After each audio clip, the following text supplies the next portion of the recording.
final Enneacraft card. And I want to say one thing about Enneacraft. I think this deck, my reaction to these cards was one of my most popular videos recently on my Plus channel. People are very hyped for Enneacraft. And I am too, honestly. I agree with people when they say, like, a lot of people are like, some people think it sucks, some people think it's really good, but I think the majority, which is also what I think, is that people just think it's interesting because it is so different, because it's pretty cool because it works in such a unique way. And so I kind of want it to be good. You know, I don't know if it is actually going to be good, but I kind of want it. I want this to be a good card. I want this to be a good card because I think the deck is very unique, and I would like to see if it has a chance, if it actually sees play in competitive Yu-Gi-Oh! So I want this card to be good. If they end up making it super broken and then it's like a tier 0 deck, maybe we'll all be annoyed by it. But honestly, I think it's funny. And if they make it too powerful, they can always ban a card or whatever, you know? But like, I want to see them make it good. We have a spell card, Enneacraft Rebirth. It's a normal spell card that is also from the deck building pack Phantom Revengers or whatever it's called. So in the same set that they all release in. You can only activate one card with this card's name per turn. Shuffle any number of Enneacraft monster cards from your hand or face-up field into the deck, then draw cards equal to the number shuffled. Oh. I like drawing cards. And I also like that you can just use 2 of the scales, get your 2 searches, and then shuffle both in and get 2. That's just Pot of Greed. But the thing is, the thing that you have to realize is that, like, this sounds incredibly strong, but at the same time, you're giving Pot of Greed to a deck that cannot summon face up. Everything is face down. It works so differently from every other deck. So it's like, maybe this deck getting like a Pot of Greed like this is fine. If your opponent normal or special summons a monster while this card's in your grave, you can banish this card, then activate one of these effects. Special in Enneacraft from your hand in face down defense, or change. Oh! Oh, this is what I asked for! I asked for a way to flip the whale on the opponent's turn that's searchable. This does that. Oh my god, wait. Wait, that's good. That's busted. That's actually good. I'm unironically... Okay, let me pull up the other wave of Enneacraft cards, because I'm sure not everyone knows exactly what they did.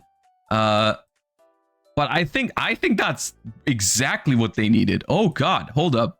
So, I'm not gonna go over what Enneacraft does in detail, because I did make a video on the Plus channel on YouTube about the first wave of cards. So like, if you want me my reaction in detail, go check out that video.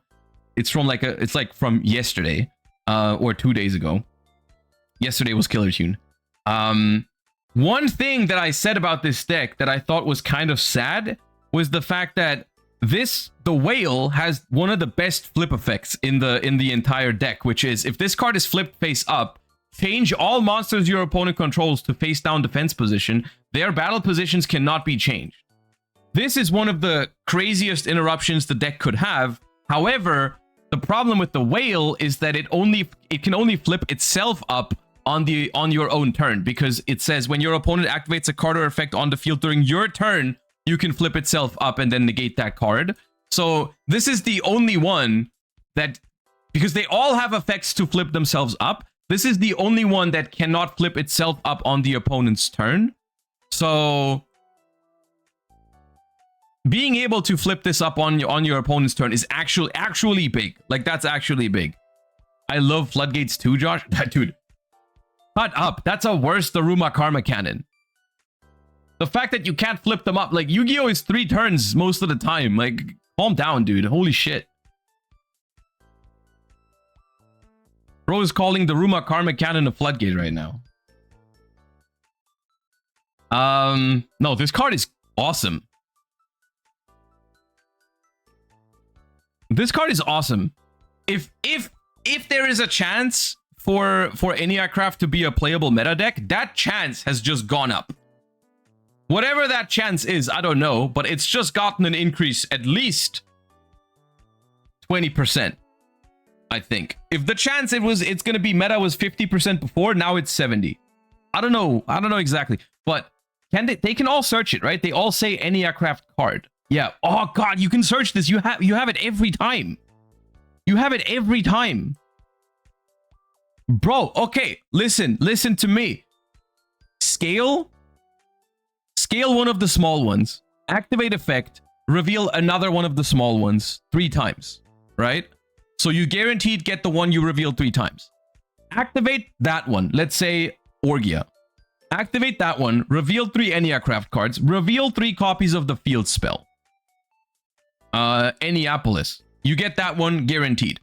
Add that one to your hand. Activate Enneapolis. Activate Enneapolis. Return both of your pendulum scales back to your hand. Rescale both of your pendulum scales. Reuse both of your pendulum scales. Pay 900 each. One of them is going to add you Enneacraft Rebirth. The other one is going to add you whichever Enneacraft you want, right? And then you the scale searches are once per turn. Wait, they are? Ah, they are once per turn. Oh, that's less busted than I thought.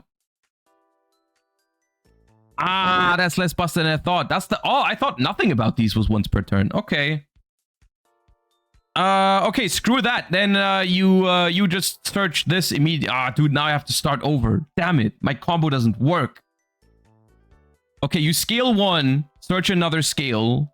You scale that one. You search the Rebirth, I guess. Or if you have another one in hand, you can go search the field spell anyways. Just bounce the 2 scales and then scale other ones that you haven't searched with yet, I suppose.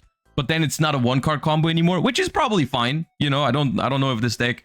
I mean, it has some 1-card combos clearly, but it doesn't necessarily have to function as a 1-card combo deck. So like you get the field spell, you rebounce your scales, you play like other scales, you search with those, you get the Rebirth, you shuffle those scales into the deck, you draw 2 cards, you set this up in your graveyard, and then you just like summon all of the Enneacrafts from your hand face down, right? And then you're done. Right? So like you're gonna get some card advantage, you're gonna draw some cards, and then you're just gonna go set 5, but in the monster zone, and then you pass. And then that's what you do.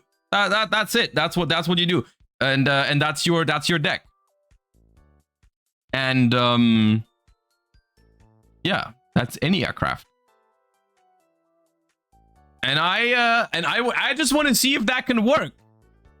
And then like I don't know, maybe this deck plays like super unique back row as well. Like maybe you play like Book of Eclipse to reset your Enneacrafts. You play the Ruma Karma Cannon to reset your Enneacrafts. But maybe that's too bad when you go second if you play those cards. So maybe you actually play it more like with traditional non-engine. I don't know. Sol and Luna. Yeah, I don't know. It's very fun to think about. And this card is awesome. The new card is definitely awesome. Because it's just shuffle 2 from your scale into your deck, draw 2 cards. You can also, I guess that's a small bonus. You can also cycle stuff in your hand. Like if you have duplicates, you can do that.